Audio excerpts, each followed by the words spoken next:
Hello everyone, welcome to delicious recipes. ഇന്ന് നമുക്ക് ഒരു മുട്ടക്കറി തയ്യാറാക്കിയാലോ.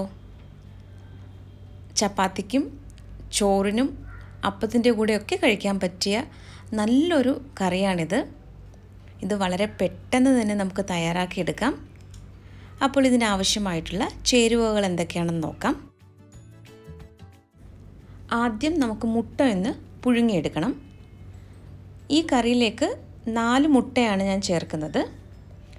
അപ്പോൾ ആദ്യം തന്നെ മുട്ട ഒന്ന് പുഴുങ്ങി മാറ്റി വയ്ക്കാം. മുട്ട ഇവിടെ വേവുന്ന സമയത്ത് ഈ കറിക്ക് ആവശ്യമായിട്ടുള്ള ഒരു അരപ്പ് നമുക്ക് തയ്യാറാക്കിയെടുക്കണം. അപ്പോൾ അതിനു വേണ്ടി ഒരു മിക്സിയുടെ ജാറിൽ 1/2 കപ്പ് തേങ്ങയാണ് ഞാനിപ്പോൾ ചേർക്കുന്നത്. ഇനി ഇതിലേക്ക് നമുക്ക് പൊടികളൊക്കെ ചേർത്ത് കൊടുക്കാം.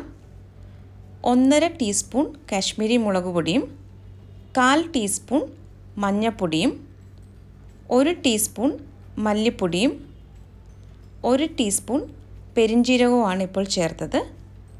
കുറച്ച് വെള്ളം ഒഴിച്ച് ഇത് നന്നായിട്ടൊന്ന് അരച്ചെടുത്ത് മാറ്റി വയ്ക്കാം.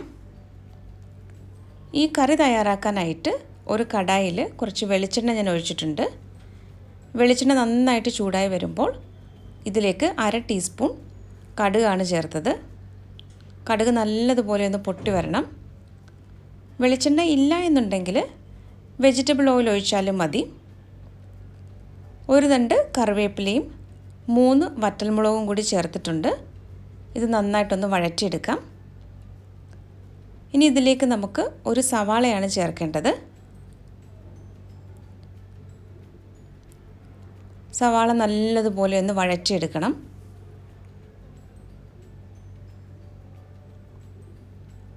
ഇത് പെട്ടെന്നൊന്ന് വഴന്ന് കിട്ടാൻ വേണ്ടിയിട്ട് കുറച്ച് ഉപ്പ് കൂടി ഒന്ന് ചേർത്ത് കൊടുക്കാം. നന്നായിട്ടൊന്ന് മിക്സ് ചെയ്തെടുക്കാം.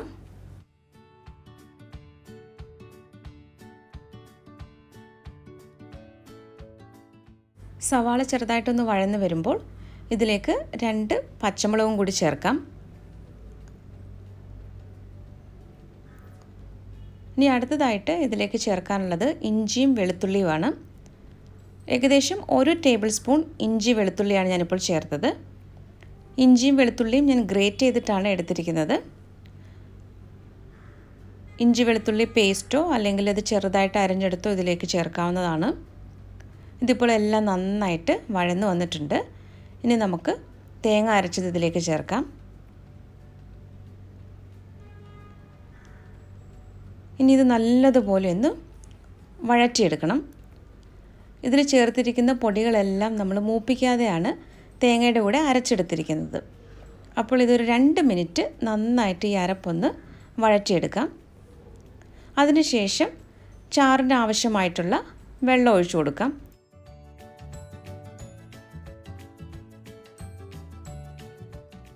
വളരെ പെട്ടെന്ന് തയ്യാറാക്കിയെടുക്കാൻ പറ്റുന്ന ഒരു മുട്ടക്കറിയാണിത്.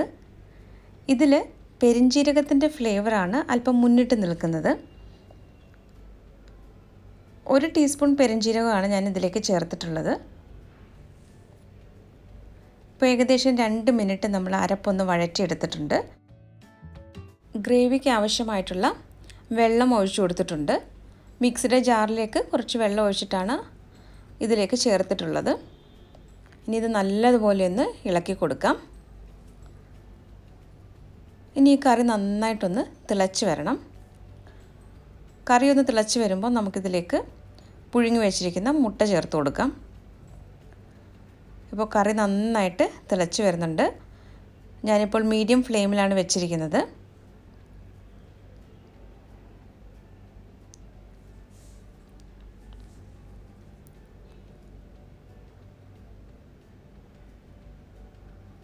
ഈ സമയത്ത് നമുക്ക് ഉപ്പ് പാകമാണോ എന്ന് നോക്കാം. കുറവാണെങ്കിൽ അല്പം ചേർത്ത് കൊടുക്കാം. ഞാനിപ്പോൾ കുറച്ച് ഉപ്പ് ചേർക്കുന്നുണ്ട്. ഇനി ഇത് നന്നായിട്ടൊന്ന് മിക്സ് ചെയ്ത് കൊടുക്കാം.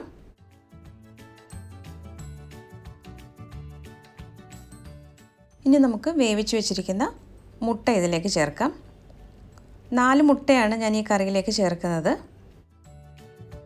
മുട്ട ചേർത്ത ശേഷം 3 മിനിറ്റ് കഴിയുമ്പോൾ ഫ്ലെയിം ഓഫ് ചെയ്യാം. തീ കൂട്ടി വെക്കരുത്. തീ കൂട്ടി വെച്ച് കഴിഞ്ഞാൽ പെട്ടെന്ന് തന്നെ ഗ്രേവി അങ്ങ് വറ്റിപ്പോകും. അപ്പോൾ ഒരു മീഡിയം ഫ്ലെയിമിൽ വെച്ചാൽ മതി. ഇപ്പോൾ ഏകദേശം 3 മിനിറ്റ് ആയിട്ടുണ്ട്. ഒരു തണ്ട് കറിവേപ്പില കൂടി ഞാൻ ചേർക്കുന്നുണ്ട്. ഇത് നന്നായിട്ടൊന്ന് മിക്സ് ചെയ്ത ശേഷം നമുക്ക് ഫ്ലെയിം ഓഫ് ചെയ്യാം. അങ്ങനെ വളരെ രുചികരമായിട്ടുള്ള നമ്മുടെ മുട്ടക്കറി ഇവിടെ റെഡി ആയിട്ടുണ്ട്. വളരെ എളുപ്പമല്ലേ ഈ കറി തയ്യാറാക്കാനായിട്ട്. അപ്പത്തിൻ്റെ കൂടെയും ചോറിൻ്റെ കൂടെയും ചപ്പാത്തിൻ്റെ കൂടെയും ഈ ഒരു കറി മാത്രം മതി. അപ്പോൾ എല്ലാവരും ഈ രീതിയിലൊന്ന് ട്രൈ ചെയ്ത് നോക്കൂ.